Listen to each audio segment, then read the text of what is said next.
పండగ బోనస్ అంటే పండగ రోజున డబ్బులు పడితే సంతోషం. అంతేగాని పండగ బోనస్ నెక్స్ట్ నెలలో ఇస్తానంటే అది సంతోషం ఎట్టవుతది? అది కూడా రావాల్సిన డబ్బులు.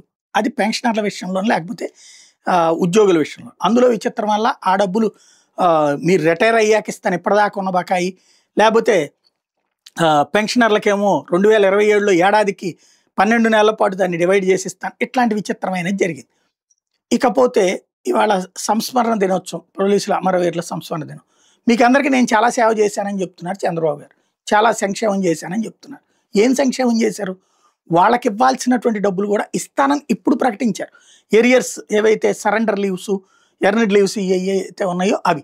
అట్లాగే తన ఎన్నికల మేనిఫెస్టో అప్పుడు ఏం చెప్పారు? ఓపెన్‌గా నెలకి ప్రతి వారం 2 రోజులు సెలవ. శని, ఆదివారాలు సెలవని మీకు ఇస్తానని చెప్పుకొచ్చారు. అదేమన్నా ఇచ్చారా? దానికి తగ్గట్టుగా ఏమైనా చేస్తున్నారా? ఏమీ లేదు. ఇప్పుడు పైగా త్వరలో ఇస్తానని చెప్పాను కదా! ఇంకొకటేంటి రాజకీయ దాని పేరేంటది రాష్ట్రంలో మతాల మధ్య చిచ్చు రేపే ప్రయత్నం జరుగుతుంది. పాస్టర్ ప్రవీణ్‌ని అడ్డం పెట్టి మత కలహాలు సృష్టించాలని ప్రయత్నించారు అన్నటువంటిది. రైట్. దాన్ని పోలీసులు కంట్రోల్ చేసి చూపించారు పర్ఫెక్ట్‌గా. అట్ ద సేమ్ టైమ్ ఇంకో పాయింట్ వాడారు. రాజకీయపరమైనటువంటి కుట్రలు ఉంటుంటాయి జాగ్రత్తగా ఉండాలి అన్నట్టు. అసలు రాజకీయ కుట్రలు ఎవరు చేస్తున్నారు ఇప్పుడు? విపక్షాన్ని తొక్కిపడేసే బాధ్యతను పోలీసులకు అప్పజెప్తోంది ఎవరు?